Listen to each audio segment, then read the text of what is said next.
है कि मक्के में पानी नहीं आ रहा था। बोलो मक्के में पानी, सब बोलेंगे तो अच्छा लगेगा। बोलो मक्के में पानी।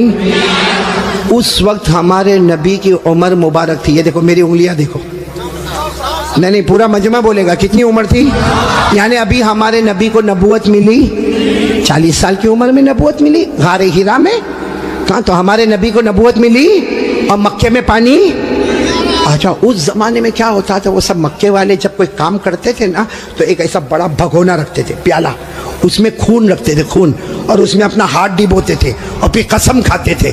अब मक्के के जितने बड़े बड़े लोग थे ना, मक्के के बड़े बड़े लोग, उन्होंने बहुत बड़ा भगोना मंगाया, बड़ा पतीला मंगाया, उसमें जानवर का खून रखा और सबने अपने हाथ डाले और कहा देखो मक्का में पानी नहीं आ रहा है, बच्चे मर रहे, जानवर मर रहे, हमारी औरतें बिलबिला रही है। सबने अपना हाथ खून में डिबोया और कहा कसम खाते हैं आज रात को काबे की दीवार को पकड़ेंगे और पकड़ के रखेंगे जब तक पानी नहीं आएगा। पानी नहीं आएगा तो वही मर जाएंगे, लेकिन किसी तरह भी ऊपर से पानी लाना है। बस ये सबने अपना, बोलो हाथ किस में रखा? खून में। और सबने मशवरा कर लिया कि आधी रात को काबे के पास पहुंचना है, काबे की दीवार को पकड़ के मांगना। अच्छा ये बताओ, काबा तो बहुत अच्छा घर है ना? नहीं बोलो ना, काबा बहुत अच्छा घर है ना? क्यों अच्छा? इसलिए कि इसका बनाने वाला खुद अल्लाह है। बोला इसका बनाने वाला अल्लाह ने फरमाया, चौथे पारे में अल्लाह ने फरमाया इन्ना अव्वल बैतिन वुज़िअ लिन्नास लल्लज़ी बिबक्कता मुबारकन व हुदन लिल आलमीन। अल्लाह तबारक व तआला फरमाते पहला घर जिसकी बुनियाद रखने वाला कौन? जिसको बनाने वाला कौन? बोलो अल्लाह। अब रात का सन्नाटा हुआ, सारे जो मक्का के बड़े बड़े लोग जिन्होंने खून के प्याले में हाथ डिबोया था, सब रात के सन्नाटे में काबे के पास आ गए। आपको मालूम है वो खून में हाथ डिबोने वाले हमारे नबी के चचा भी थे। चचा का नाम अबू तालिब। बोलो चचा का नाम। अब उनका भी टाइम हो गया, रात को भाई जाना है, आज हमने हाथ अपना खून में रखा है, हमने कसम खाई है, हमें काबे की दीवार को पकड़ के पानी मांगना है। तो चचा अबू तालिब भी रात को निकल के जाने लगे, सारे मक्का के बड़े बड़े लोग काबे के पास जाने लगे। टोटल मिला के 32 कितने थे? और जब मक्का वालों को पता चला कि मक्के के बड़े बड़े लोग काबे के पास जमा होने वाले और सबने कसम खाई है और सब लोग किसी तरह भी पानी लाएंगे, तो मक्का की औरतें भी मैदान में, मक्के के बच्चे भी मैदान में, मक्के की बच्चियां भी मैदान में, पूरा स्टेडियम जैसे भरा हुआ, काबे के पास का पूरा हिस्सा भरा हुआ। लेकिन ये 32 जो 32 थे बिल्कुल काबे के पास, उसमें हमारे नबी के चचा भी है। कौन? तो जब चचा जाने लगे ना, तो हमारे नबी की उम्र कितनी थी? साथ में बोलो ना, कितनी उम्र थी? ये बार बार मैं आपसे पूछूंगा कितनी उम्र थी? हमारे नबी ने उस वक्त क्या कहा मालूम है? चचा कहाँ जा रहे हो? रात के वक्त में चचा को पूछा ऐन तज़हबू या अम्मी, मेरे चचा कहाँ जा रहे हो? तो चचा ने कहा भतीजे मालूम नहीं, आज हमने खून में हाथ रखा है, हमने कसम खाई है काबे की दीवार को पकड़ेंगे, पानी नहीं आएगा वहां तक हम आने वाले नहीं, भले हम मर जाएंगे मगर आने वाले नहीं। तो हमारे नबी ने कहा चचा मेरे को भी ले जाओ ना। बोलो सुभान अल्लाह। चचा मेरे को भी ले जाओ ना। कितने खूबसूरत थे हमारे नबी, बोलो सुभान अल्लाह। कितने मासूम थे हमारे नबी, बोलो सुभान अल्लाह। कहा चचा मेरे को भी ले जाओ ना। तो चचा ने कहा ना, वहाँ तो बड़े बड़े लोग जमा होंगे। तो कहा चचा मेरे को ले जाओ, अगर वहाँ खड़े रहने दिए तो ठीक है, नहीं तो वापस आ जाऊँगा। चचा ने कहा चलो चलो, हमारे नबी भी चले। बोलो उम्र कितनी? अब काबे के पास सब 32 बड़े बड़े खड़े थे, चचा भी खड़े थे।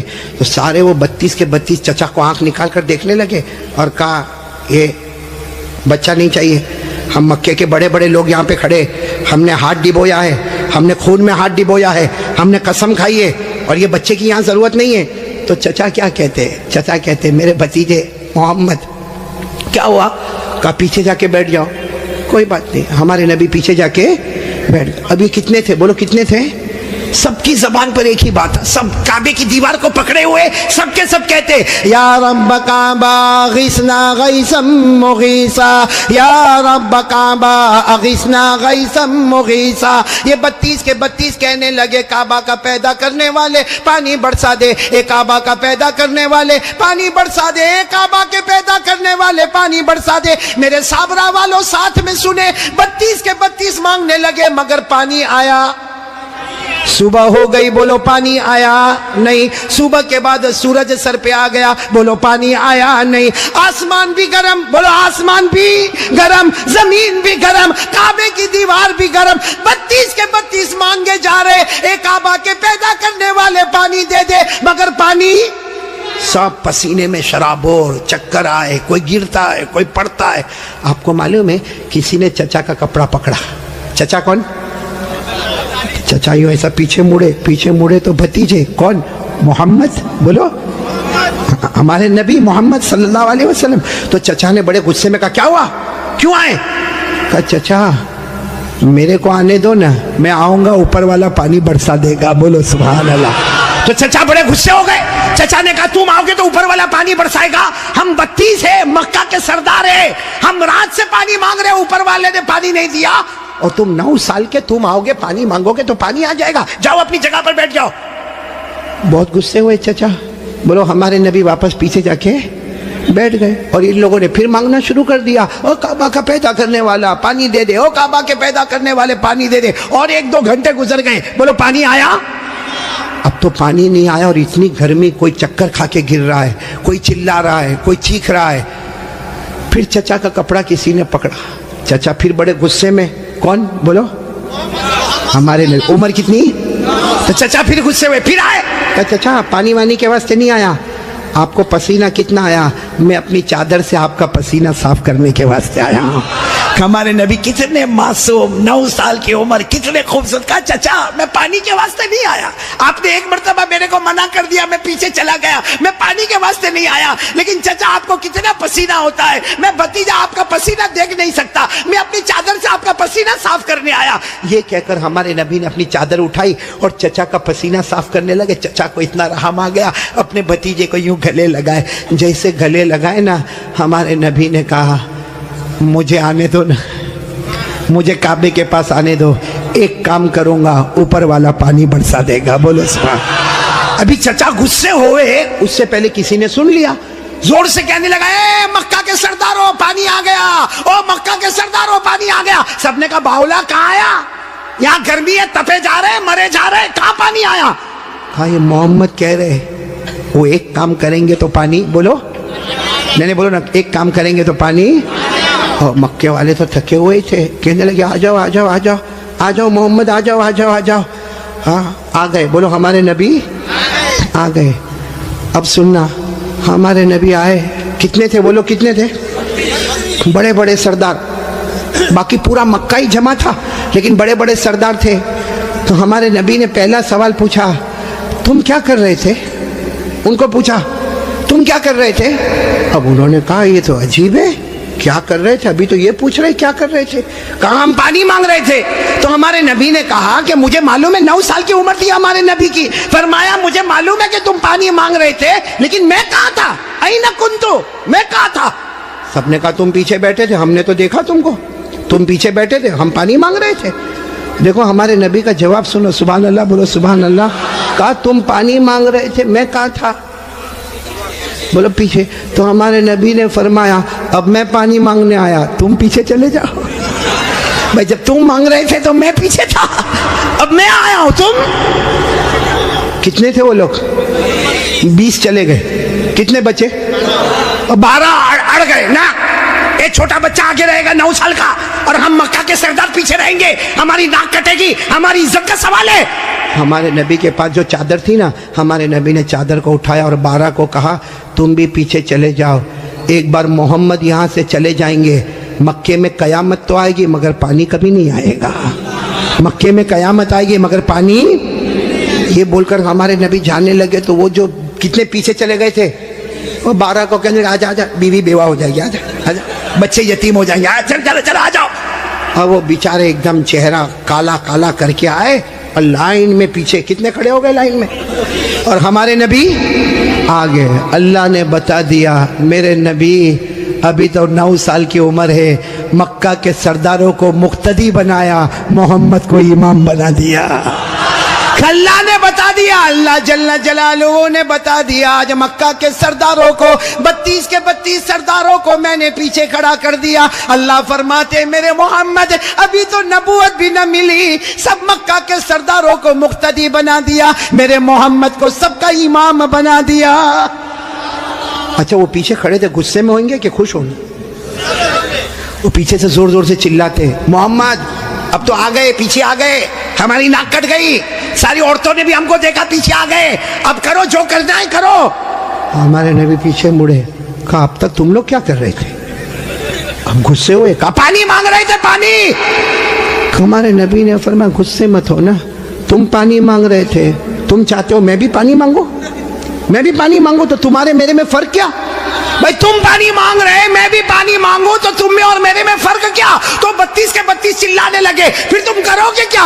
कहा बस यही तो देखते रहो, मैं क्या करूंगा। बोलो सुभान अल्लाह। अब एक एक जुमला सुनना, हमारे नबी ने क्या किया। 32 के 32 बल्कि सारा मक्का देख रहा। हमारे नबी की उम्र, आवाज नहीं आ रही, बोलो उम्र। हमारे आका ताजदार मदीना, बोलो ना मुहम्मदुर रसूलुल्लाह सल्लल्लाहु अलैहि वसल्लम, उम्र मुबारक कितनी है? हमारे नबी मासूम 9 साल की उम्र। हमारे नबी काबे के पास खड़े हैं, सारे मक्का के सरदार पीछे खड़े हैं। हमारे नबी ने पहली मर्तबा चेहरा आसमान की तरफ उठाया। सुबह हमारे नबी ने थोड़ा सा चेहरा, देखो मेरी तरफ, थोड़ा सा चेहरा हमारे नबी ने आसमान की तरफ उठाया। बस वो थोड़ा सा चेहरा आसमान की तरफ उठा, आसमानों पर बादल जमा होना शुरू हो गए। आसमानों पर बादल जमा होना शुरू हो गए। सारे मक्का वाले देख रहे बादल जमा हो रहे। फिर हमारे नबी ने और थोड़ा चेहरा, बोलो और थोड़ा, ये मुझे देखो, और थोड़ा चेहरा आसमान की तरफ उठाया। आसमान से रिम झिम पानी बरसना शुरू हो गया। अब सुनना, फिर हमारे नबी ने आखिरी मर्तबा, तीसरी मर्तबा हमारे नबी ने पूरा चेहरा आसमान की तरफ उठाया। पूरे मक्के में धूमधाम से पानी बरसने लगा। मक्के में पानी, मक्के के गांव में पानी, मक्के की वादियों में पानी, मक्के की घाटियों में पानी, पानी आने लगा। सारे मक्का वाले भीगे भीगे अपने घर, लेकिन सबकी जुबान पर क्या था? सारे मक्का वाले जाने लगे, लेकिन एक ही बात जुबान पर थी, मोहम्मद आ गए। बोलो मोहम्मद आ गए। सारे मक्का वाले भीगे भीगे जाने लगे, सारे मक्के में पानी आने लगा, मगर अल्लाह की आवाज आई। किसकी आवाज आ रही है? जो मक्का वालों ने भी सुना। बोलो किसकी आवाज आई? क्या आवाज आई? इस पर सब नारे तकबीर बोलना, बोलोगे ना इंशाअल्लाह। लेकिन पहले सुन लो, बराबर सुन लो। हमारे नबी ने तीसरी मर्तबा चेहरा उठाया, मक्के में धूमधाम से पानी आने लगा। सारे मक्का वाले भीगे भीगे अपने घर जाने लगे, मगर अल्लाह की आवाज आई, मेरे महबूब। सुनना, अल्लाह की आवाज आई, मेरे महबूब। तकलीफ क्यों उठाई, चेहरा क्यों उठाया? उंगली भी बता देता, मैं पानी बरसा देता। उंगली भी बता देता, बोलो मैं पानी। मेरे दोस्तों, हमारे नबी की क्या शान है। एक बहुत बड़े अल्लाह के वली गुजरे, अल्लामा रूमी। बोलो कौन? अल्लामा रूमी। उन्होंने ये वाक्य को शेर में लिखा। किस में लिखा? जब शेर में लिखा और भी वाक्य को लिखा। रात को सोए, हाँ अल्लामा रूमी तो बहुत बात के अल्लाह के वली, रात को शेर लिख के सो गए, अरबी में लिख के सो गए। हमारे नबी ख्वाब में आए, कहा रूमी क्या लिखा? रूमी ने कहा मेरे नबी मैंने आपकी शान में लिखा। फरमाया जो लिखा, जो सुना, जो पढ़ा, सबकी कयामत में सिफारिश करूंगा। तो मेरे प्यारों, सुनना, वो शेर सुनना है? हाँ बोलो ना, सुनना। लेकिन उससे पहले फिर वो सुनो। हमारे नबी ने तीसरी मर्तबा चेहरे अनवर उठाया, धूमधाम से पानी आने लगा। अल्लाह की आवाज आई, मेरे महबूब। बोलो, अल्लाह की आवाज आई, मेरे महबूब। तकलीफ क्यों उठाई, चेहरा क्यों उठाया? उंगली भी बता देता, बोलो मैं पानी। उसको अल्लामा रूमी ने लिखा, इतने अच्छे अंदाज में लिखा, ये उलमा तो जानते होंगे। इतने अच्छे अंदाज में अल्लामा रूमी लिखते, खसफल कमरु बिजमालिही। पढ़ेंगे भाई, पढ़ेंगे इंशाअल्लाह। कितने प्यार से, खसफल कमरु बिजमालिही नतकल अजरु बिजलालिही अबयद युस्तस्कल गमामु बिवजहिही सल्लु अलैहि व आलिही। सब बोलो अल्लाहुम्मा सल्ली अला सय्यदिना मौलाना मोहम्मद व अला आलि सय्यदिना मौलाना मोहम्मद व बारिक वसल्लिम। अल्लामा रूमी क्या कहते, मेरे प्यारे नबी आप इतने खूबसूरत हैं, आपको देखकर चांद भी मांद पड़ जाता है, चांद भी मांद पड़ जाता है। और मेरे नबी आपका जलाल इतना है कि पत्थर और दरख्त भी आपको सलाम करने पर मजबूर हो जाते हैं। और मेरे नबी आपका चेहरा इतना मासूम है, आसमान की तरफ उठाते हो, अल्लाह रहमत वाला चेहरा उठता है, रहमत वाला पानी अल्लाह बरसा देता है। तो लोग हमारे नबी से बढ़कर कोई नबी, मोहब्बत करते हो? नहीं, एकदम पक्की बात करेंगे तो मेरे को समझ में आएगा। फिर एक मर्तबा बोलो ना, हमारे नबी से बढ़कर कोई नबी। भाई इतना बड़ा वाकया सुनाया, साथ में बोलो ना, हमारे नबी से बढ़कर कोई नबी। और ये वाकया कौन सी उम्र का मैं आपको बता रहा हूं? मेरे प्यारो, अल्लाह की कसम, एक साथ में पक्का वादा करो, मुस्तफ़ा का दामन। मोहब्बत करते ना? मेरे को समझ में नहीं आता मोहब्बत कैसी, मेरे को यहाँ नहीं मालूम। साबरा, साबरा जगह ना, साबरा मेरे को नहीं मालूम यहाँ पे क्या। बाकी मैं वहाँ गुजरात में देखता हूँ, बहुत सौ के देखता हूँ, ये सर के बाल बहुत अजीब तरीके के बनाते, यहाँ बाल नहीं। देखा आपने? देखा? हाँ हाँ, होता है ना, यानी ये इलाका बीमार है, गरीब गरीब, ये इलाका यतीम, और पीछे का इलाका ज़कात का मुस्तहिक। इतने इतने ऐसे बाल बनाता है ऐसे। अभी करेगा क्या मालूम, चौराहे पे जाएगा, जहाँ देखेगा बहुत सारे देखने वाले, वहां जाके यूं करेगा। अरे भाई क्या हो गया, क्या प्रॉब्लम होगा? जुए पड़ गई? एक तो तीनों तरह से टकला, कितना खराब दिखता, हाँ, एक कार्टून जैसा नजर आता। बोलो सही बोल रहा हूँ, गलत बोल रहा हूँ?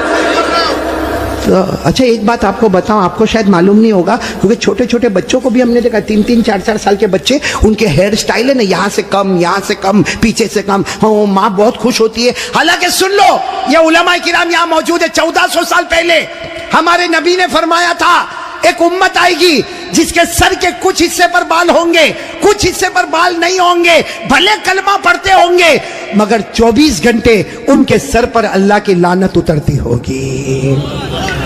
इसलिए मेरे प्यारो, ये ऐसे वैसे बाल काहे को बनाते हो भाई? बल्कि अशरफुल भाई बहुत ताज्जुब होगा, अभी हम लोगों का एक ज़माना था भाई, आप लोगों का भी होगा, सबका होगा, बल्कि यहाँ जितने उलमा हैं, बहुत गरीबी का ज़माना भी होता है। हमारे कपड़े फटे होते थे, बोलो हमारे कपड़े, तो हम लोग मालूम शर्माते थे, जैसा ये कुर्ता फटा होता था ना, तो हम उसको ऐसा कर देते थे ताकि किसी को पता न चले कि फटा हुआ, क्योंकि भाई फटा हुआ कपड़ा पहनना अच्छा नहीं है। आज उल्टा मामला है, लोग फटे हुए कपड़े को स्टाइल बोलते। यहाँ भी बैठे होंगे ऐसे बेवकूफ है, वो जीन्स पहनते, जीन्स वो यहाँ से फटी, यहाँ से फटी, यहाँ देखा होगा कि नहीं आपने? मैंने तो वहाँ हमारे गुजरात में एक को देखा, मुझे मालूम है बहुत बड़े बाप का बेटा, लेकिन उसका जीन्स यहाँ फटी, यहाँ। मैंने कहा भिखारी इधर आ। अरे क्या गुस्से हो गया, लेकिन जब करीब आया मैंने कहा क्या हुआ, क्यों गुस्से हो रहा? कहा कारी साहब आप सबसे सामने मेरे को भिखारी बोले। मैंने कहा तू पटलून फटी हुई है तो भिखारी बोलूंगा? तो यूं देखा, देखने के बाद हंसता हुआ कहता है आपको नहीं मालूम, ये तो स्टाइल है, स्टाइल। मैंने कहा स्टाइल क्या मतलब, स्टाइल का क्या मतलब? तो उसने मुझे समझाया, कौन से पिक्चर का नाम लिया मैं भूल गया, कहा कोई पिक्चर रिलीज हुआ था, कहा उसमें कोई हीरो था, वो जो एक्टर था ना उसने ऐसी जीन्स पहना था जो एक तरफ से फटी, इधर से फटी, कहा उसने पहना, उसको देखकर सबने उसकी कॉपी करना शुरू कर दिया। मैं उस वक्त थोड़ी देर उसको देखा, मैंने कहा अच्छा उसने पहना तो सबने पहनना? मैंने कहा नहीं पहना होता तो बयान में भी कोई नहीं बैठता। नहीं, बात समझ में आ रही है कि नहीं आ रही है? बहुत अजीब और गरीब मामला मेरे प्यारो। सच बताओ भाई, हमारे नबी से बढ़कर कोई नबी? कौन कौन मोहब्बत करता है? एकदम सही सही बोलना, साथ में बोलो भाई, मुस्तफा का दामन। बहुत बहुत बड़ा वाक्या सुनाने जा रहा हूं ताकि मोहब्बत करने वालों को पता चलेगा कि मोहब्बत किसको कहते हैं। मेरे दोस्तों, एक मर्तबा हमारे नबी बैठे, बोलो हमारे नबी बैठे, सहाबा किराम भी बैठे। एक सहाबी सामने से आए, शायद नए नए मुसलमान हुए होंगे, उनकी उंगली में सोने की अंगूठी, बोलो उनकी उंगली में सोने की, और मर्दों के लिए सोना पहनना हराम।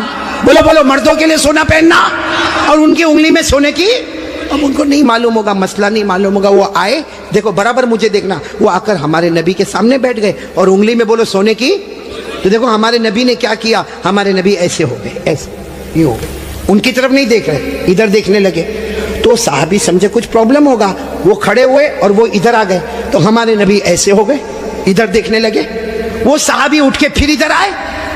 जैसे इधर आए तो दूसरे एक साहबी जिनका नाम है हजरत अब्दुल्ला इब्ने अब्बास, बोलो क्या नाम है, हजरत अब्दुल्ला, उन्होंने उनके पाँव पर यूं हाथ मारा और कहा क्या कर रहे हो, हमारे नबी इधर जा रहे तुम उधर जा रहे हो, हमारे नबी उधर देख रहे तुम उधर देख रहे हो, तुमने सोने की अंगूठी पहनी है, हराम है, उसके लिए हमारे नबी ने चेहरा फेर दिया। उन्होंने कहा हो मैंने सोने की अंगूठी पहनी, हराम है, मुझे तो मालूम ही नहीं था। यूं अंगूठी निकाली और मैदान में फेंक दी, बोलो मैदान में। तो और फिर हमारे नबी के सामने बैठ गए। हमारे नबी उनको देखकर मुस्कुराने लगे और क्या फरमाया, अच्छा हुआ तुमने अंगूठी उतार दी, वरना जो मेरे तरीके के खिलाफ जाता है मैं कयामत में भी अपना चेहरा उससे हटा दूंगा। जैसे दुनिया में मैंने चेहरा फेर दिया, जो मेरे तरीके के खिलाफ होगा कयामत में मैं मेरा चेहरा फेर दूंगा। अब सुनना, मजलिस हो गई, बोलो मजलिस हो गई, सब जाने लगे, तो वो भी जाने लगे। तो वो अब्दुल्ला इब्ने अब्बास ने उनको बुलाया, ए भाई इधर आ, जा सोने की अंगूठी उठा ले, जहां तूने फेंका है वहां उठा ले, क्योंकि मर्दों के लिए पहनना हराम है, औरतों के लिए सोना पहनना हराम। ने कहा उठा ले, जाके अपनी बीवी को दे देना, अरे अपनी बेटी को देना, अपनी बहन को देना, अरे घर की किसी औरत को दे देना। मर्दों के लिए पहनना हराम है, औरतों के लिए पहनना हराम। जा उठा लो। तो वो साहबी ने क्या जवाब दिया, वो अंगूठी उठाओ। अरे जिसकी वजह से मेरे नबी ने चेहरा फेरा, अब तो उसकी तरफ देखना भी मैं हराम समझता। मैं अंगूठी उठाऊं, जिसकी वजह से मेरे नबी ने चेहरा फेर दिया, उसकी तरफ देखना भी हराम है। जिसको चाहे ले ले, लेकिन मैं उस चीज को नहीं देखूंगा जिसको मेरे नबी ने उसकी वजह से चेहरे को फेर दिया। मेरे प्यारो, तो हमारा पूरा बॉडी कपड़ा कयामत में अगर नबी ने चेहरा फेर दिया तो क्या करेंगे मेरे प्यारो। ये देखो कितने सारे बैठे, चेहरे पे दाढ़ी नहीं है। नहीं मेरे को आप हंसो मत, सीधा मेरे को जवाब दे दो भाई, हमारे नबी के चेहरे पे दाढ़ी नहीं थी या नहीं थी, पूरा मजमा बोलेगा, एक आदमी के बोलने से काम नहीं चलेगा। बोलो हमारे नबी के चेहरे पे दाढ़ी, आवाज नहीं आ रही, बोलो हमारे नबी के चेहरे पे दाढ़ी थी। अबू बकर, सब साथ में बोले, हजरत अबू बकर, हजरत उमर, हजरत उस्मान, हजरत अली, हजरत हुसैन, जितने अल्लाह के वली गुजरे, पीरा ने पीर गौस पाक, बोलो शेख अब्दुल कादिर जिलानी, उनके चेहरे पे दाढ़ी थी। अजमेर वाले बाबा ख्वाजा मुईनुद्दीन चिश्ती, बोलो उनके चेहरे पे दाढ़ी थी। दिल्ली में आराम करने वाले ख्वाजा निजामुद्दीन औलिया, उनके चेहरे पे दाढ़ी थी। ख्वाजा रोशन चिराग, उनके चेहरे पे दाढ़ी थी। ख्वाजा अमीर खुसरो, उनके चेहरे पे दाढ़ी थी। अल्लाह की कसम, कोई वली नहीं बनता जब तक नबी के चेहरे को अपना चेहरा नहीं बनाता। तो मेरे प्यारो, यहाँ तो बहुत सारे बैठे, कोई प्रॉब्लम है साबड़ा में? नहीं यहाँ कोई प्रॉब्लम है दाढ़ी का? तो फिर काहे को नहीं? क्योंकि एक बात है, देखो नाराज मत होना, लेकिन एकदम सीधी बात मैं बोलता हूँ, पूरी दुनिया में मर्दों को दाढ़ी आती, औरतों को आवाज नहीं आ रही आपकी? औरतों को, और बुलंद आवाज से बोलो, औरतों को और मर्दों को, जिसको आवे वो। बाकी आगे का मैं कुछ नहीं बोलता भाई, लेकिन सीधा इंसाफ की बात करो भाई। नबी के चेहरे पे दाढ़ी थी तो रखना चाहिए कि नहीं रखना चाहिए? कौन कौन तैयार है हाथ ऊपर करे और साथ में बोले भाई, सिर्फ दाढ़ी की बात नहीं, अपनी पूरी बॉडी लेवल के साथ बात करे और बोले मुस्तफा का दामन, साथ में बोले हमारे नबी से बढ़कर कोई नबी, हमारे पैगंबर से बढ़कर कोई पैगंबर, हमारे रसूल से बढ़कर कोई रसूल। मोहब्बत करते थे, करते हैं, और बोलो करते। कौन कौन तैयार है? साथ में बोलो मोहब्बत करते थे, करते हैं, और बोलो करते। एक आवाज में बोलो मुस्तफा का दामन। दो बातें हो गई, पहली बात हो गई बोलो ला इलाहा, दूसरी बात हो गई मुस्तफा का दामन। भाई अभी मैं तीसरी बात पे आ रहा हूँ, आ जाओ तीसरी बात पे आ जाओ। नहीं सब लोग बोलो ना, आ जाओ।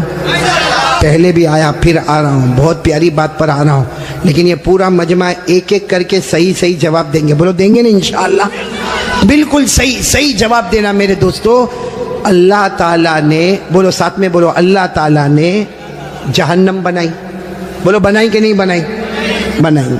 आपने सुना होगा अल्लाह ताला ने जहन्नम बनाई, और एक नहीं बनाई, अल्लाह ने पहली जहन्नम बनाई, उससे खतरनाक अल्लाह ने दूसरी बनाई, फिर उससे डेंजर बोलो तीसरी, फिर उससे खतरनाक चौथी, फिर उससे डेंजर पांचवी, फिर उससे डेंजर छठी, और सबसे खतरनाक आखिरी जहन्नम बनाई। टोटल अल्लाह ने कितनी जहन्नम बनाई? ये भाई सब देखो भाई, कितनी जहन्नम बनाई। कुरान में लिखा 14वां पारा, कौन सा पारा? अल्लाह ने फरमाया इन्न जहन्नम लमौइदुहुम अजमईन लहा सबअतु अबवाब लिकुल्लि बाबिन मिनहुम जुज़उम मक़सूम। अल्लाह तबारक व तआला फरमाते, पूरा मजमा बोले ना, अल्लाह ने कितनी जहन्नम बनाई। देखो मैं नाम बताता जाऊंगा, आप लोग उसको सुनते जाओगे और बोलते जाओगे। सबसे ऊपर वाली जो जहन्नम अल्लाह ने बनाई ना, पूरा मजमा बोलेगा, नाम है उसका जहीम। बोलो नाम क्या है? अभी भी आवाज नहीं आ रही, पूरा मजमा साथ में बोले, नाम क्या है? जहीम। फिर बोलो नाम क्या है? अल्लाह ने फरमाया वला तुसअलु अन अस्हाबिल जहीम। बोलो पहली जहन्नम का नाम। चलो इसके बाद जो खतरनाक अल्लाह ने दूसरी वाली बनाई ना, उसका नाम रखा सकर। क्या नाम रखा? सकर। सकर। कुरान करीम में अल्लाह ने फरमाया वमा अदराका मा सकर ला तुबकी वला तदर लवाहतुल लिलबशर अलैहा 19। कितनी हो गई? 2। तीसरी जहन्नम उससे खतरनाक अल्लाह ने बनाई, जिसका नाम रखा लज़ा। बोलो क्या नाम रखा? मेरी माँ बहनें भी सुने, क्या नाम रखा? अल्लाह ने फरमाया कल्ला इन्नहा लज़ा नज़्ज़ाअतन लिश्शवा तदउ मन अदबर व तवल्ला व जमअ फअवा। कितनी जहन्नम हो गई? जहीम, सकर, लज़ा। चौथी जहन्नम बहुत खतरनाक अल्लाह ने बनाई, हुतमा। बोलो क्या नाम? अल्लाह ने फरमाया वमा अदराका मल हुतमा नारुल्लाहिल मुक़दा अल्लती तत्तलिउ अलल इन्नहा अलैहिम मुअसदा फी अमदिन मुमद्ददा। कितनी हो गई? 4। 5वीं जहन्नम अल्लाह ने बनाई हाविया। बोलो क्या नाम? कुरान करीम में वअम्मा मन खफ़्फ़त मवाज़ीनु फ़उम्मुहु हाविया वमा अदराका मा हिया नारुन हामिया। पूरा मजमा बोले कितनी जहन्नम हो गई? 6ठी जहन्नम अल्लाह ने बनाई सईर। क्या नाम? सईर। फरीक़ुन फिल जन्नह व फरीक़ुन फिस सईर। पूरा मजमा बोलेगा। अब तक कितनी बताई मैंने? अब कितनी बची? मालूम है? हज़रत जिब्राइल आए। बोलो कौन आए? और हमारे नबी सल्लल्लाहु अलैहि वसल्लम से कहा आखिरी जहन्नम बहुत खतरनाक जहन्नम। हमारे नबी रोने लगे। बोलो हमारे नबी। तो हमारे नबी ने पूछा वो जहन्नम का नाम क्या है? हज़रत जिब्राइल ने फरमाया उसका नाम है वैलुन। पूरा मजमा बोलेगा क्या नाम है? वैलुन। हमारे नबी ने पूछा तुम कहते हो जहन्नम बहुत खतरनाक है, खतरनाक का क्या मतलब? हज़रत जिब्राइल ने कहा मेरे अल्लाह की कसम ये आखिरी जहन्नम वैलुन इतनी खतरनाक है कि इसमें जो जहन्नमी छितड़ा पहनेगा, कपड़ा पहनेगा, उसका एक टुकड़ा दुनिया में लाओ तो पूरी दुनिया जल के बर्बाद हो जावे। फिर हज़रत जिब्राइल ने कहा मेरे प्यारे नबी ये जहन्नम वैलुन इतनी खतरनाक है कि इसमें जो पानी पीने दिया जाएगा उसका एक घूंट समंदर में डालो तो पूरे समंदर का पानी कड़वा हो जावे। फिर हज़रत जिब्राइल ने कहा मेरे प्यारे नबी ये जहन्नम इतनी खतरनाक है इसके लोहे की जंजीर का टुकड़ा पहाड़ पे डालो तो पहाड़ भी टुकड़ा टुकड़ा हो जावे। तो हमारे नबी रोने लगे और रोकर कहने लगे जिब्राइल ये जहन्नम इतनी खतरनाक कि इसका चिथड़ा पूरी दुनिया को जला दे, इसका पानी पूरे समंदर को कड़वा कर दे, इसका लोहा पहाड़ को चूरा चूरा कर दे। हमारे नबी ने रोते रोते कहा जिब्राइल इसमें जाएगा कौन? ये 7वीं जहन्नम सबसे खतरनाक। साबड़ा वालों हमारे नबी ने जिब्राइल को पूछा इसमें जाएगा कौन? हज़रत जिब्राइल ने कहा अबू जहल जाएगा। बोलो कौन जाएगा? फिरौन जाएगा, कारून जाएगा, हामान जाएगा, नबी के दुश्मन जाएंगे। फिर हज़रत जिब्राइल ने कहा और भी कुछ लोग जाएंगे, लेकिन मैं कहूँगा नहीं वरना आप बहुत रोएंगे। हमारे नबी ने रोते रोते कहा जिब्राइल रो तो रहा हो, कह देना और कौन जाएंगे। हज़रत जिब्राइल ने फरमाया मेरा अल्लाह कहता है ये आखिरी जहन्नम में अबू जहल जाएगा, फिरौन जाएगा, कारून जाएगा, हामान जाएगा। और जिब्राइल ने कहा मेरे नबी रोना नहीं, आपकी उम्मत का बेनमाजी। और मेरे चचा, तो चचा ने ये देखा, कहा क्या हुआ? कहा वो मेरी माँ के लिए चादर लेने आया, मैं और कुछ मांगने नहीं आया, कुछ भी नहीं, पैसा मांगने नहीं आया, सिर्फ मेरी माँ के लिए चादर मांगने आया। कितना जमाना हो गया मेरी माँ ने अच्छी चादर नहीं पहनी, मेरी माँ ने अच्छा कपड़ा नहीं पहना, वही मैला कुचेला कपड़ा मेरी माँ पहनती, और माँ तो माँ है ना, मेरा दिल दुखता है, चचा एक चादर दे देना। वो चचा उठा और उसने जो मारना शुरू किया, कितने साल के बच्चे, इतना मारा, आखिर में एक पत्थर था वो लेके उसके सर पे पटक दिया। अब वो सर जख्मी हो गया, लहू लुहान हो गया, वो 8 साल के बच्चे का कपड़ा फट गया। वो बेचारा दौड़ता है कि चचा मत मारो, चचा मत मारो, चचा मत मारो, और चचा पीछे दौड़ दौड़ के मारता। जब बहुत दूर निकल गए, चचा भी दूर हो गए, इसने अपने कपड़े को देखा, पूरा कपड़ा फटा हुआ, अब बदन में से खून निकलता, सर फट गया, वहां से खून निकलता। अब वो बेचारा लड़का भाग रहा है कि मेरे को बचा लो भाई, मेरे को बचा लो, मैं छोटा बच्चा, मैं यतीम बच्चा, मेरे को बचा लो। अब रास्ते में कोई मिला, उसने कहा क्या हुआ? 8 साल के बच्चे को बोला क्या हुआ? कहा एक्सीडेंट हो गया, ये क्या है? तो कहा वो मेरे को चचा ने बहुत मारा। कहा क्यों मारा चचा ने? कहा मेरी माँ के लिए एक चादर मांगने गया, उसमें मेरे कपड़े भी फाड़ डाले, मुझे कितना मारा, हाथ पे मारा, पाँव पे मारा, सर पे पत्थर मारा। अच्छा जो आदमी मिले ना, उन्होंने कहा एक काम कर, चचा के पास मत जा, चादर मांगना है, मक्के में रहता है, चादर चाहिए, काबे के पास जा, मोहम्मद नाम के आदमी होंगे, वहां जाएगा तेरी मुराद पूरी हो जाएगी। बोलो सुभान अल्लाह। तो लड़का 8 साल का मार खाया हुआ था, कहा ना अब कहीं नहीं जाना।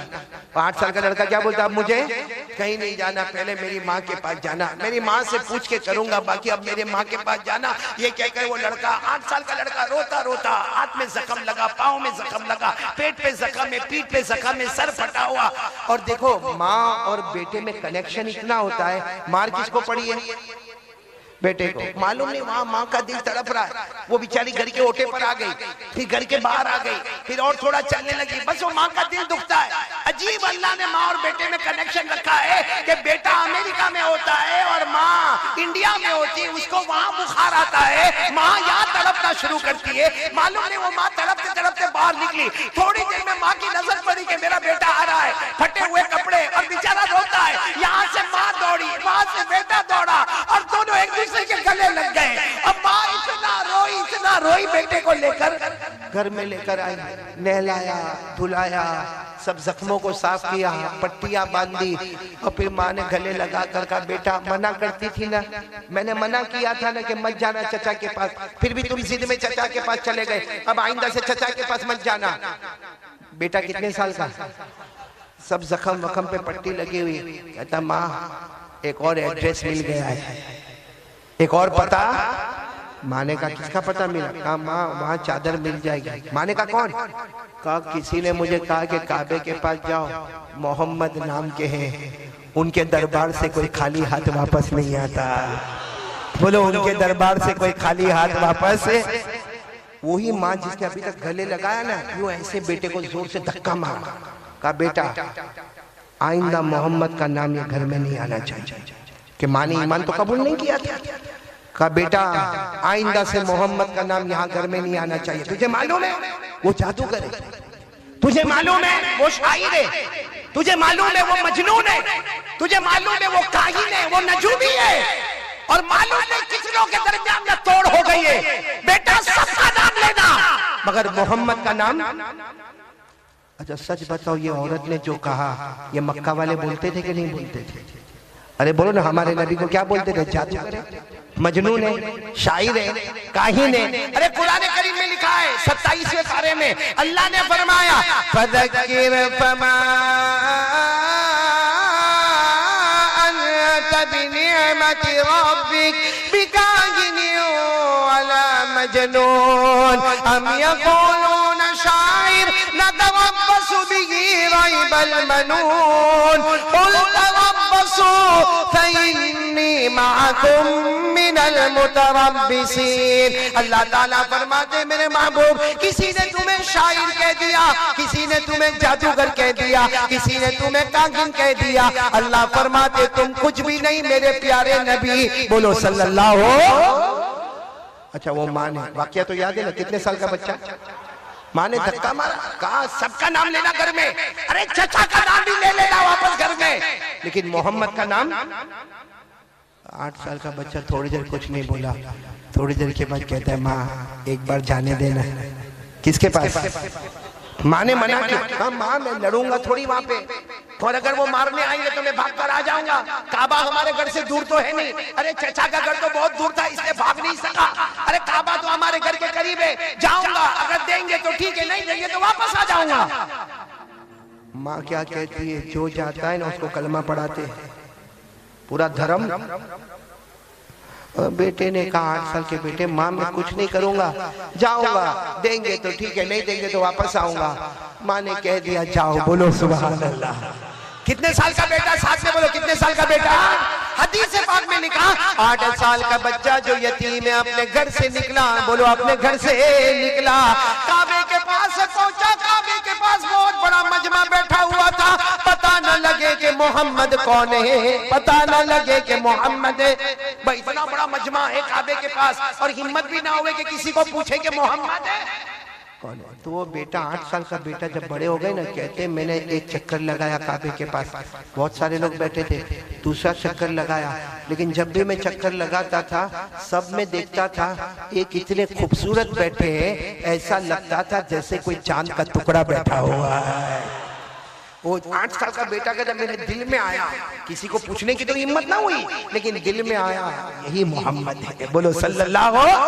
वो बेटा कहता, वो 8 साल का लड़का कहते कि मैं बहुत देर से तो बाहर खड़ा रहा, हिम्मत ना हुई, फिर धीरे से आगे बढ़ा, धीरे से आगे बढ़ा, और जहां मोहम्मद बैठे थे ना वहां पीछे से आया और उनके कंधे पे हाथ रखा और सिर्फ इतना कहा मोहम्मद। ओहो 8 साल के बेटे कहते उन्होंने मेरी तरफ यूं करके देखा, कहते ऐसा लगा जैसे अंधेरी रात में 14वीं रात का चांद निकलकर सामने आ गया। तो 8 साल का बेटा कहता मुझे इतना खूबसूरत लगा, इतना खूबसूरत लगा। तो मैंने कहा 8 साल के बेटे कहते आप मोहम्मद है? कहते उन्होंने मेरी तरफ देखकर कहा मैं मोहम्मद हूँ, तुम कौन हो? तो 8 साल का बेटा कहता मैं कौन हूँ, मैं यतीम हूँ, मेरा अब्बा नहीं है, मेरा अब्बा नहीं है, मैं यतीम हूँ। वो 8 साल का लड़का कहता मैंने सिर्फ इतना कहा मैं यतीम हूँ, हमारे नबी अपनी जगह से खड़े हो गए। बोलो सुभान अल्लाह। और कहते मुझे ऐसे कहा आजा आजा मेरे गले लग जा। कहते वो भरे मजमे में मेरे नबी ने मुझे गले लगाया और रोते हुए कहा बेटा तू यतीम है, मैं भी यतीम था, तू यतीम है, मैं भी यतीम था, मुझे मालूम है यतीम को कितनी तकलीफ उठानी पड़ती है। तेरे अब्बा नहीं ना, मेरे अब्बा भी नहीं थे, मैंने भी बहुत तकलीफ उठाई, तू भी बहुत तकलीफ उठाता था, बता तू क्या काम से आया? तो 8 साल का बेटा सीने से लगा हुआ कहता मेरी माँ के लिए चादर चाहिए, मेरी माँ के पास चादर नहीं है। तो हमारे नबी रोते रोते कहने लगे सही है, मैं भी यतीम था, मेरी माँ आमीना बेवा थी, तू भी यतीम है, तेरी माँ भी बेवा है, और मुझे मालूम है यतीम पर क्या गुजरती है, मुझे मालूम है बेवा औरत पर क्या गुजरती है। ये कहकर हमारे नबी ने इतना प्यार किया, इतना प्यार किया कि वो 8 साल का बच्चा कहता अल्लाह की कसम किसी ने प्यार से कभी सर पे हाथ नहीं रखा, वो मोहम्मद ने मुझे गले लगा लिया। फिर हमारे नबी ने पूछा क्या चाहिए? तो बच्चे ने कहा मेरी अम्मा के लिए चादर चाहिए। अरे हमारे नबी चाहते तो कहते अबू बकर आओ, उमर आओ, उस्मान आओ, अली आओ, ये बच्चे के लिए चादर का इंतजाम करो। हमारे नबी ना हजरत अबू बकर को बुलाते, ना उमर को बुलाते, ना उस्मान को बुलाते, ना अली को बुलाते।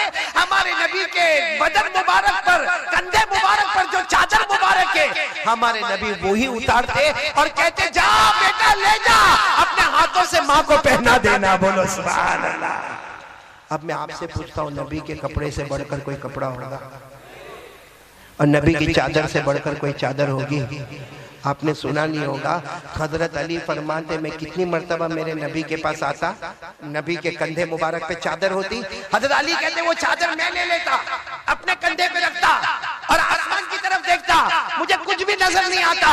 लेकिन हजरत अली फरमाते वही चादर मेरे नबी के कंधे पर होती थी, चादर नबी के कंधे पर होती थी और उसकी चमक आसमानों पे नजर आया करती थी। हमारे नबी, सच बोलो, हमारे नबी के कपड़े मुबारक से बढ़कर कोई कपड़ा, जो चादर का जिक्र अल्लाह करे वो चादर कितनी प्यारी होगी, बोलो सुभान अल्लाह। मेरे साथ में पढ़ो ना, अल्लाह ने चादर मुबारक का जिक्र फरमाया, या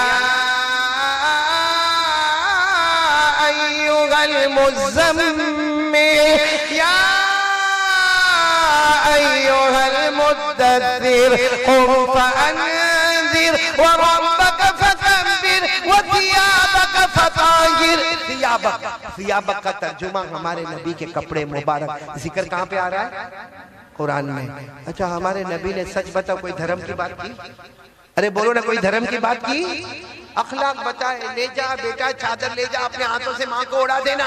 अभी 8 साल का बेटा चादर लेके दौड़ रहा। अरे बहुत करीब में घर का, जैसे घर के करीब पहुंचा तो माँ तो ओटे पर ही खड़ी थी, बाहर ही खड़ी थी। माँ ने पहला सवाल, क्या हुआ बेटा, क्या हुआ?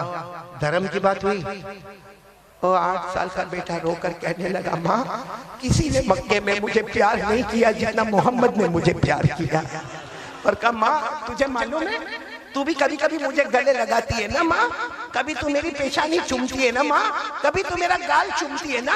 मोहम्मद ने भी मुझे गले लगाया, मेरी पेशानी को चूमा, मेरे गालों को चूमा, लेकिन माँ देख मेरे गालों से खुशबू आ रही है, बोलो सुभान अल्लाह।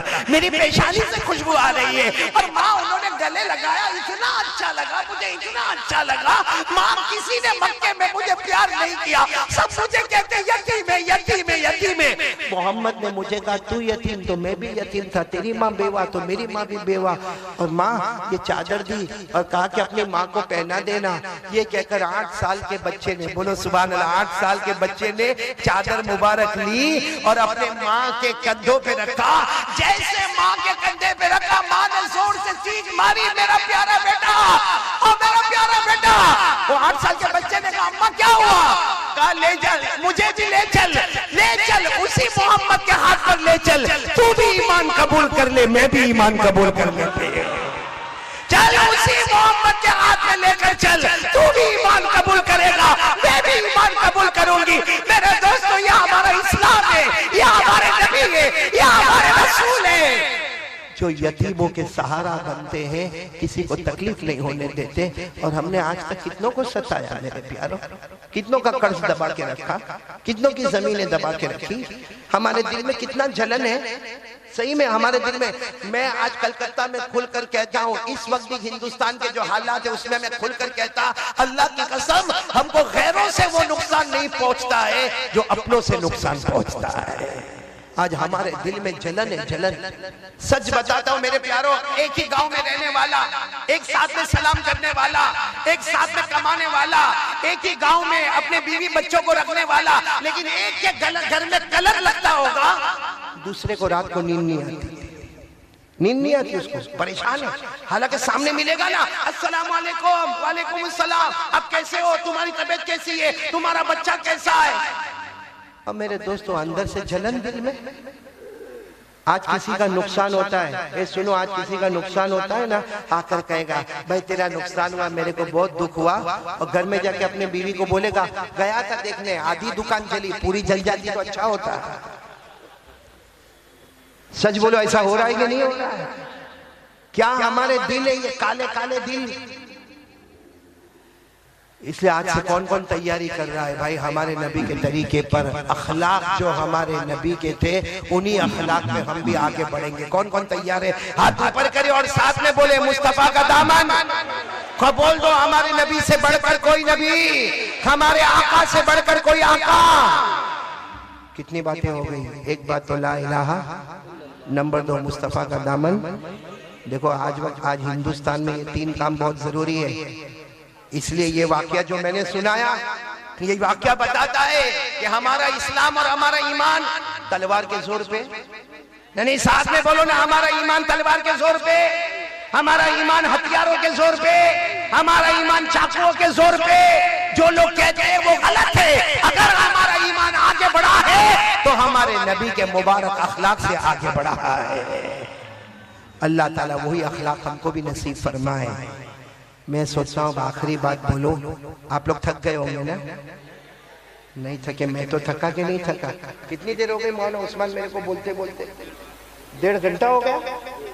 हालांकि आज मैं सोच के आया था कि 1 घंटा ही बोलूंगा, क्योंकि 17 तारीख को वापस कलकत्ता में आने का है, तो 1 घंटा वहां बोलूंगा, 1 घंटा यहाँ बोलूंगा, 1.5 घंटा हो गया। और मेरे ख्याल से अभी बोलूंगा तो और 1 घंटा निकल जाएगा। चलेगा ना आपको? ये कौन सा गाँव है? खड़ाई। मेरे को याद करना पड़ेगा ये गाँव। खड़ाई माशाल्लाह बहुत अच्छे लोग हैं। लेकिन मैं एक बात खड़ाई में देख रहा हूँ कि बहुत आपको आवाज देनी पड़ती है तो आप लोग बोलते हो। कोई घर में बीवी का टेंशन? भाई तू बहुत जोर से बोला, शादी हो गई इसलिए बोला। देखा उसको? देखा? बीवी का टेंशन नहीं, हमको पूछ कैसा दुखी है। जिसको बीवी का टेंशन है ना अशरफुल तेरे जैसे, तू चेहरे से दुखी लगता है और तेरे से ज्यादा दुखी वो मुख्तार दिखता है। इतना सताया मेरे को रास्ते में, पूरे रास्ते में इतना सताया। ये इसी आदमी को पहचानते हो आप लोग? मुख्तार को? इसने जब मेरे को वहाँ सूरत में आके यहाँ पे खड़ाई आने की दावत दी तो मुझे कहा कि मौलाना कोई घबराने की बात नहीं है, अपन ऐसा एयरपोर्ट पे उतरेंगे, खाना खाएंगे और 2 घंटे में खड़ाई पहुंच जाएंगे। 2 घंटे में खड़े पहुंचे, 5.5 घंटे में पहुंचे, जिसमें 30 घंटे में तो हमारा पूरा खाना हजम हो गया। 30 किलोमीटर जो ऊपर नीचे जो हुए। भाई ऐसा झूठ बोल के मेरे को लेकर आया, लेकिन चलो अच्छा है आ तो गए यहाँ पर।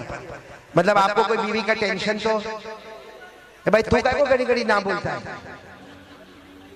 पहले तू शादी तो कर तो तुझे पता चले कि कैसे मौत के कुएं से हम लोग भी गुजर रहे हैं। हाँ देखो सब हंस रहे। वो मालूम है आपको? मालूम है एक बीवी थी। सुनो भाई, कहाँ से आवाज आ रही है?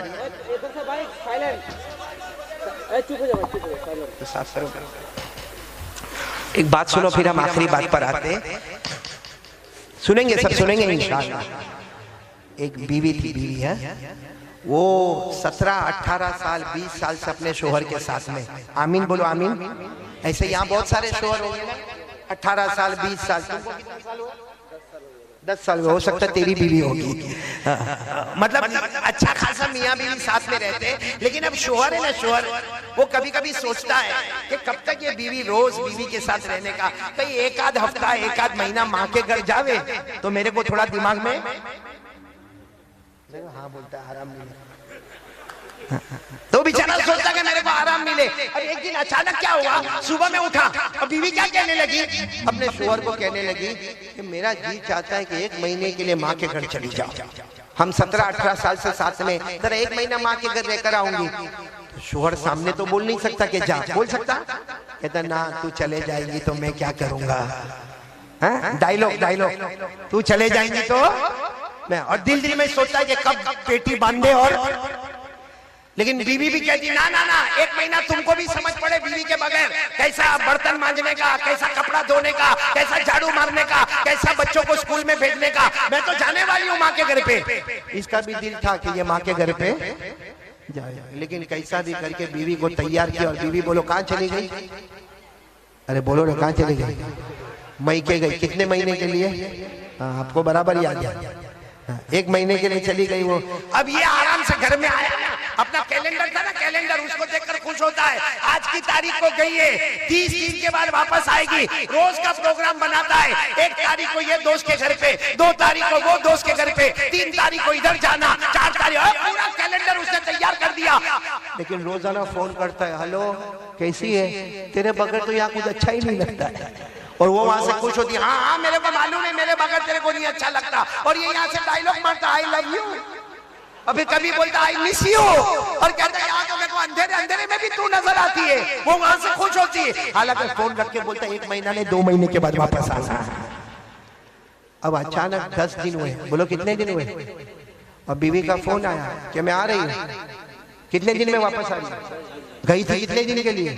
तो ये फोन पे पूछा क्यों आ रही है 10 दिन में, तो महीने का प्रोग्राम ना, जैसे तुमको नहीं अच्छा लगता मेरे को भी यहाँ पे अच्छा नहीं लगता। इसने अपना सर पे हाथ रखा और बीवी ने बता दिया कि रेलवे स्टेशन पे आ जाना, मेरी ट्रेन की बुकिंग हो गई है, ये मेरा डब्बा नंबर है, ये मेरा सीट नंबर है, और बराबर प्लेटफॉर्म पे आ जाना, मैं सामान ज्यादा लेके आ रही हूँ माँ बाप के घर से। अच्छा मेरे को सच बताओ, ये प्लेटफॉर्म पर गया होगा तो इसका मूड अच्छा होगा कि खराब होगा? हाँ एकदम खराब है। मैं तो कभी कभी बोलता हूँ ऐसा गया होगा जैसा चूसा हुआ आम, ऐसा थोबड़ा चढ़ा के यूं गया प्लेटफॉर्म पे, यूं हाथ बांध के खड़ा हो गया। इतने में वो ट्रेन आई, बराबर डब्बा सामने आया, वो बीवी सारा लगेज लेकर, सारा सामान लेकर उतरे और इसको कहे ले ले ले ये पकड़, ये कहता हाँ चल ला जल्दी ला इधर रख दे, ला इधर रख दे, इधर रख दे। वो बेचारी बोलती मेरे अम्मा अब्बा ने तुमको बहुत सलाम बोले। हाँ तू भी बुढ़ा बुढ़ी को सलाम बोल दे, चलो चलो चलो। एकदम इसका थोबड़ा चढ़ा हुआ। तो बीवी उतर के सोचने लगी कि ये क्यों ऐसा खराब मुंह बना के खड़ा है। अचानक बीवी की नजर पड़ी, वही प्लेटफॉर्म पे एक मियां बीवी और खड़े, अरे वही प्लेटफॉर्म पे एक मियां बीवी और इतना हंस हंस के बातें कर रहे, इतना खुश होकर बातें कर रहे, इतना सुकून में बातें कर रहे। बस बीवी को मौका मिला, कहने लगी जरा सोच, मैं 10 दिन के बाद आई, तेरा मुंह चढ़ा हुआ है, वहां देख वो मियां बीवी को देख कितना हंस रहे। ये कहता है वो पगली छोड़ने आया है। नहीं समझा? अरे नहीं समझे? अरे वो ट्रेन पे और मैं देखो अभी थोड़ा थोड़ा समझ में आ रहा, तो थोड़ी थोड़ी हंसी भी आ रही है। देखो अगर कोई ऐसा कोई जोक आवे ना, लतीफा आवे, नहीं समझ में आवे तो ज्यादा खुश हो जाएगा। बोलो नहीं समझ में आवे तो क्यों मालूम है? क्योंकि जिसको नहीं समझ में आता ना वो 3 मर्तबा हंसता है। कितनी मर्तबा हंसता है? एक तो अभी हंसा कि चलो मौलाना के सामने हंस ले, फिर दूसरी मर्तबा किसी को पूछेगा तो हंसेगा, और तीसरी मर्तबा हंसेगा कि पहली मर्तबा तो फुकट में ही हंसा था मैं, पहली मर्तबा तो मुफ्त में ही हंसा। तो जिसको नहीं समझ में आवे अच्छा 3 मर्तबा हंसेगा। लेकिन हमारी बात पर आ जाओ, मैं आखिरी बात पर आ रहा हूं, पूरा मजमा साथ में बोलेगा, फिर एक मर्तबा ला इलाहा, और दूसरी बात बोलो मुस्तफा का दामन। आखिरी बात पे आ रहा हूं, सब सुनेंगे इंशाअल्लाह। नहीं मैं इसलिए कि ये बात बहुत सेंसिटिव है, बहुत दिल को लगने वाली बात है, इसीलिए मैंने थोड़ा दिमाग फ्रेश किया आपका। सब सुनेंगे, बोलो सुनेंगे इंशाअल्लाह। एक बात मैं आपको बताऊं, एक ये वाकया सुनना। एक आदमी मुल्क शाम में रहता है। भाई क्या हुआ, आप लोग किसको हाथ कर रहे हैं? खैर उसको चलने दो अपना, हम बात बहुत जल्दी खत्म करेंगे। और आप बोलो तो अभी खत्म कर दो अभी। सुनेंगे, सब सुनेंगे, 5-10 मिनट 5-10 सुनेंगे नहीं इंशाअल्लाह। एक आदमी मुल्क शाम में, बोलो कहां पर मुल्क है? ये सुनना बहुत प्यारा वाकया है। एक आदमी मुल्क शाम में, शाम यानी सीरिया, जिसको आज हम लोग क्या बोलते हैं सीरिया। उस जमाने में एक आदमी मुल्क शाम में इतना नुकसान, कारोबार का इतना नुकसान, और कर्जे में इतना डूबा कि खाने के लाले पड़ गए। लोगों को कर्जा कहां से चुकाए? कहां पर रहने वाला वो आदमी मुल्क शाम में, सीरिया में रहने वाला, वो सफर करके मदीना आया। उस वक्त मदीने में अमीरुल मोमिनीन खलीफतुल मुस्लिमीन हजरत अबू बकर रज़ी अल्लाह ताला। बोलो कौन है अमीर, कौन है हजरत?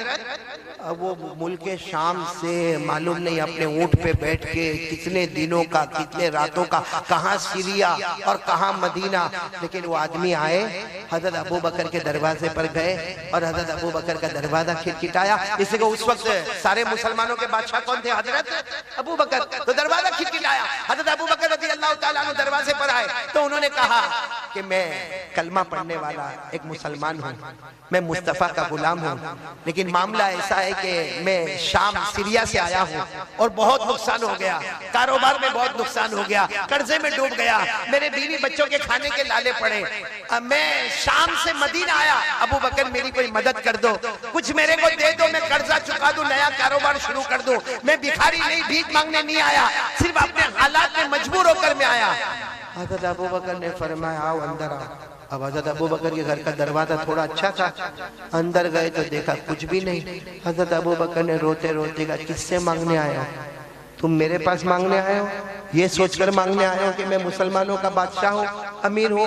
अरे 2 दिन हो गए मेरे घर में खाने को नहीं है, 2 दिन हो गए मेरे घर में खाने को नहीं। तो वो आदमी कहने लगा फिर मैं कहाँ जाऊंगा, मैं तो मदीना आया था, ये सोचकर आया था कि हजरत अबू बकर मेरी मदद करेंगे। सुनना, हजरत अबू बकर क्या फरमाते, एक काम करो उस्मान के पास चले जाओ। हजरत, साथ में बोलो किन के पास चले जाओ हजरत, आवाज अभी भी नहीं आ रही, बोलो किन के पास चले जाओ हजरत।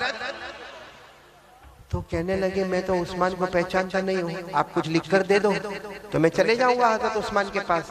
हजरत अबू बकर ने फरमाया मेरे लिखने की कोई जरूरत नहीं है, बल्कि उनको कहना भी नहीं कि अबू बकर ने भेजा है, लिखने की भी जरूरत नहीं, और उस्मान को कहना भी नहीं कि अबू बकर ने भेजा है। सिर्फ जाकर वहां जाकर इतना कह देना मैं गरीब हूँ, मुस्तफा का गुलाम हूँ, कोई भी मुस्तफा का गुलाम आ जाए, उस्मान की सखावत शुरू हो जाती है। बोलो सुभान अल्लाह।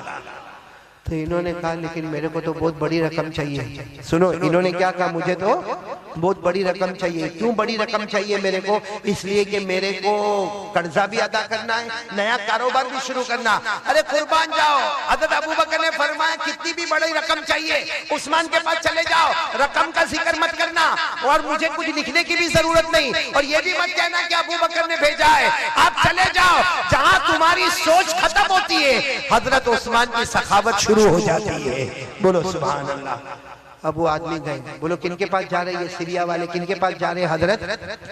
सब हजरत उस्मान के पास जाकर क्या टेंशन हुआ मालूम है, जब घर के बाहर गए तो देखा कि हजरत उस्मान तो घर में अपने बच्चों को डांट रहे, और बच्चों को क्या कह रहे, अरे मेरे बच्चों तुम दूध भी पीते हो, उसमें शहद भी मिलाते हो, दूध का खर्च अलग होता है, शहद का खर्च अलग होता है, अरे खर्चा इतना करोगे तो कैसा चलेगा।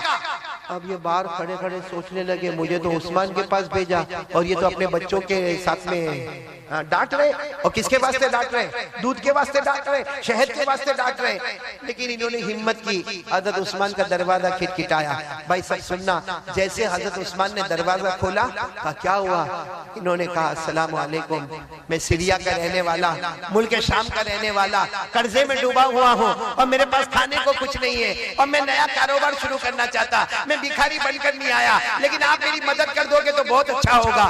हजरत उस्मान ने कहा आओ मेरे घर में आओ, घर में बिठाया, और बिठाने के बाद कहा अपने बेटे को कहा, अरे एक बेटे को कहा जरा दूध का प्याला लेकर आओ, दूसरे बेटे को कहा शहद लेकर आओ, तीसरे बेटे को कहा कि खजूर लेकर आओ। ये सोचने लगे कि अपने बेटे को डांट रहे थे, मेरे को दूध शहद भी दे रहे और खजूर भी दे रहे।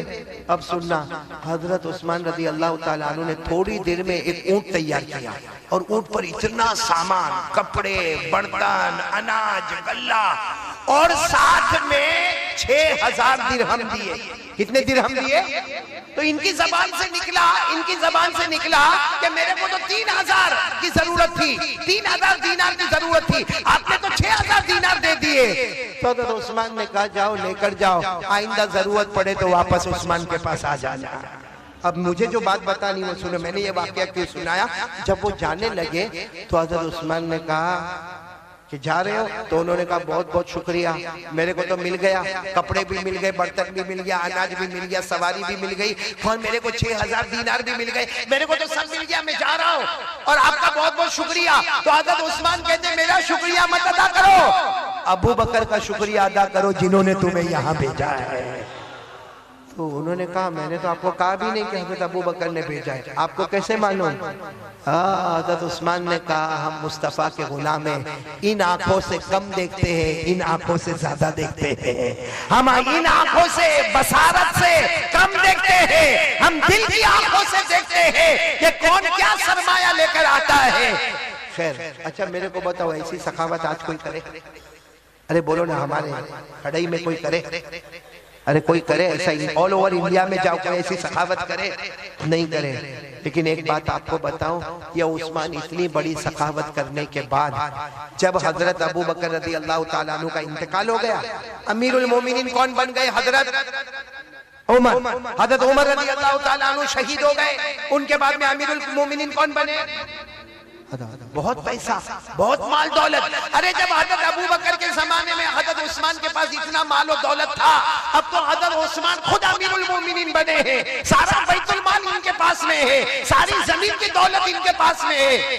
लेकिन यही हजरत उस्मान, पूरा मजमा सुन लो, रात के सन्नाटे में कब्रिस्तान जाते थे।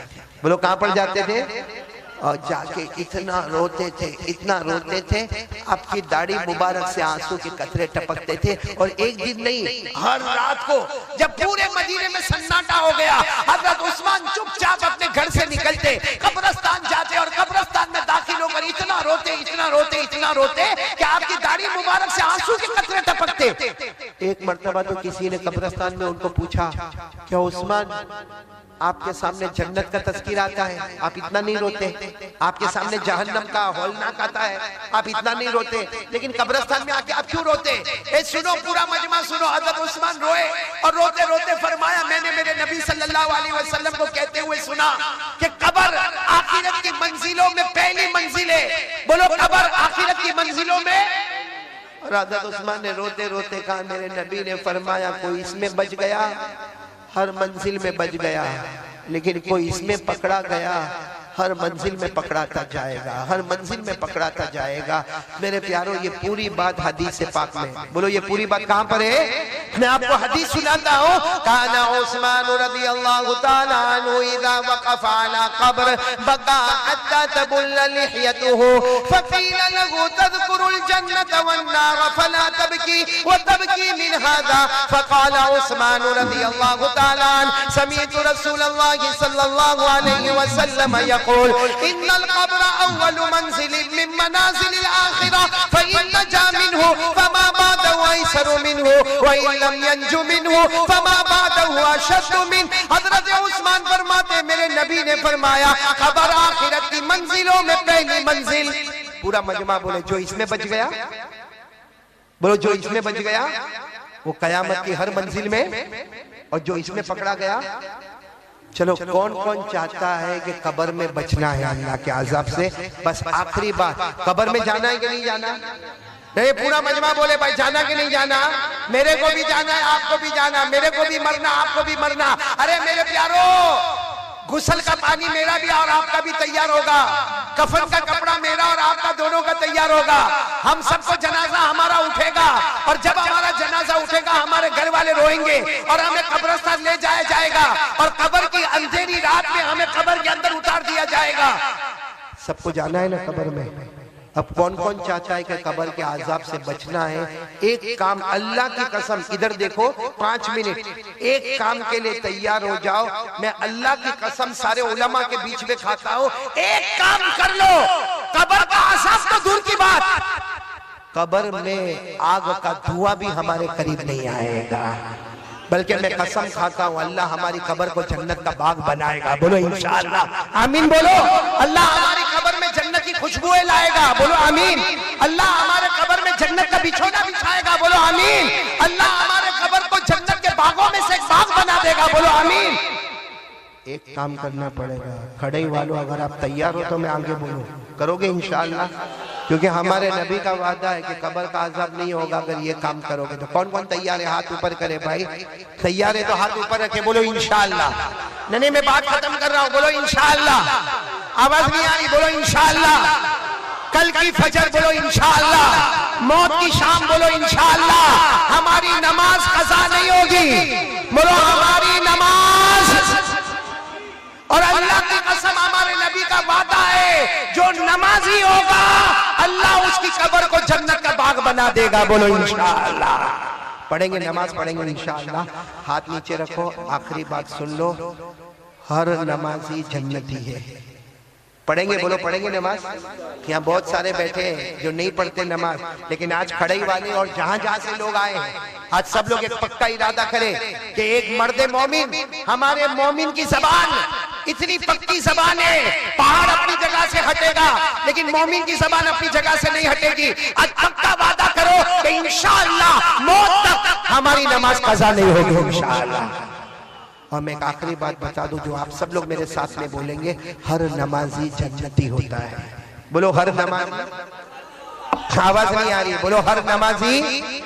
कुरान ने लिखा, मेरे साथ में पढ़ो, अल्लाह ने फरमाया, वल्लज़ीना हुम अला सलातिहिम युहाफिज़ून उलाइका फी जन्नातिम मुकरमून। अल्लाह ताला फरमाते, प्यारे प्यारे मेरे बंदे, 5 वक्त नमाज की पाबंदी करे, अल्लाह अल्लाह फरमाता तुम जमीन पे नमाज पढ़ते जाओगे, आसमानों पे जन्नत के फैसले होते जाएंगे। फिर बोलो हर नमाजी, अब साथ में ये भी बोल दो बेनमाजी अल्लाह मेरी और आपकी हिफाजत फरमाए। पढ़ेंगे ना नमाज, पढ़ेंगे ना इंशाअल्लाह।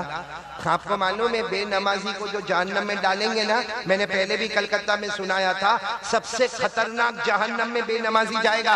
एक खड़े वालों सुनो, जिस जहन्नम में अबू जहल जाएगा, जिस जहन्नम में कारून जाएगा, जिस जहन्नम में फिरौन जाएगा, जिस जहन्नम में हामान जाएगा, हमारे नबी फरमाते अल्लाह की कसम मेरी उम्मत का बेनमाजी भी उसी जहन्नम में जाएगा। इसलिए मेरे प्यारो सब लोग इरादा करो, नमाज पढ़ेंगे ना इंशाअल्लाह। नहीं बोलो पढ़ेंगे इंशाअल्लाह। तो टोटल 3 बातों की जगह ज्यादा बातें हो गई, वो सब बातों को हम याद करेंगे। सबसे पहली बात, भरोसा किस पर करना, डरना तो किससे डरना, यकीन किस पे बनाना, अल्लाह पे। और मोबाइल से गंदी चीजों को डिलीट कर देना, अच्छी चीजों को डाउनलोड करना। और एक बात जो आपके कान में आई, मुस्तफा का दामन नहीं छोड़ेंगे और हमारे नबी के अखलाक पर अपने आप को बताना, ताकि दुनिया को पता चले कि इस्लाम के पास अखलाक है, ईमान के पास अच्छे अखलाक है, एक रिस्पेक्ट है, एक डिसिप्लिन है जो अल्लाह और अल्लाह के रसूल ने हमको दी है। और आखिरी बात पर आ जाओ, मौत तक हमारी नमाज कज़ा पक्की बात इंशाअल्लाह। अल्लाह हम सबको अमल की तौफीक अता फरमाए। मैं आप तमाम खड़े वालों का बहुत बहुत शुक्रिया, खास करके मेरे साथ आए हाजी जुनेद ओरावाला, इसी तरीके से हाजी इकबाल भाई जमाल, और इसी तरीके से मौलाना उस्मान, और ये इसी तरीके से हमारे भाई से मुलाकात हो गई अशरफुल भाई से, और मुख्तियार भाई तो हमको खुद यहाँ पर लेकर आए। बाकी आप तमाम का, क्योंकि मुझे मालूम है कितने ऐसे हैं जो गुजरात में रहते हैं और गुजरात में सूरत में बयानात सुनते रहते हैं, क्योंकि जब मैं यहाँ आ रहा था तो मुझे एयरपोर्ट पर भी कुछ मिले, कुछ एयरपोर्ट के बाहर भी मिले जो इसी तरफ आने वाले। अल्लाह ताला सबके आने को कबूल फरमाए, बोलो आमीन। अल्लाह सबके जायज मकासद को पूरा फरमाए, और आमीन का अल्लाह ने यहाँ बिठाया, अल्लाह हमको जन्नत भी नसीब फरमाए। मेरे प्यारो अल्हम्दुलिल्लाह यहाँ पे बहुत सारे उलमा हैं, मैं उन तमाम उलमा का शुक्रिया अदा करना चाहता हूँ। सबसे पहले तो हजरत मौलाना हबीबुर रहमान कासमी साहब, हजरत हाफिज पीरुद्दीन साहब, हजरत कारी अशफाक साहब, हजरत मौलाना अनीसुर रहमान साहब, हजरत मौलाना असदुल्ला साहब, हजरत मौलाना नजरुल इस्लाम, हजरत हाफिज विलायत साहब, हजरत मौलाना हुमैदुल्लाह साहब, हजरत मौलाना अयाज अहमद साहब, हाफिज हाशिम साहब, इन तमाम से का, और भी जितने उलमा जिनके नाम इस पर्चे पर नहीं आए होंगे, लेकिन हम दिलो जान से तमाम उलमा का, हाफिजों का, कारियों का, और तमाम गाँव वालों का, और तमाम ये इंतजाम करने वालों का, और इतना बेहतरीन इंतजाम करने वालों का मैं तमाम का दिलो जान से शुक्रिया अदा करता हूं। और मैं कोई दुआ नहीं, सिर्फ एक ही दुआ देता हूं कि अल्लाह ने यहां जमा किया, अल्लाह हमको मौत के वक्त कलमा नसीब फरमाए, और अल्लाह हमारी कब्र को जन्नत का बाग बनाए, अल्लाह हमको नमाजी बनाए, और अल्लाह हमको जन्नत में आला मकाम अता फरमाए, अल्लाह हमारे बीमारों को शिफा अता फरमाए, अल्लाह हमारे मरहूमीन मरहूमात की करवट करवट मगफिरत फरमाए। और एक ऐलान और भी लिखा है कि दरखास्त है कि हमारी खड़े के जामा मस्जिद की तामीरी काम अभी अधूरा है।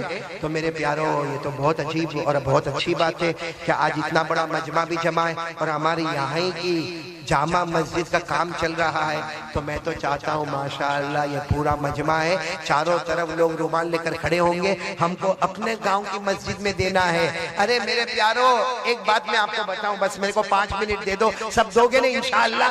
जामा मस्जिद में चंदा करोगे ना इंशाअल्लाह? दोगे ना?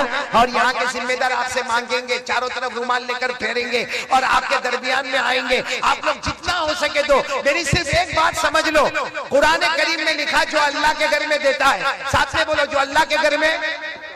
कुरान क्या कहता है मालूम? एक दे दे 10 मिलेगा।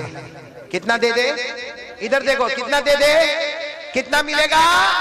कुरान में लिखा मन जाअ बिल हसनति फलहु अशरु अम्सालिहा। आपको मालूम है फिर ये कानून बदल गया।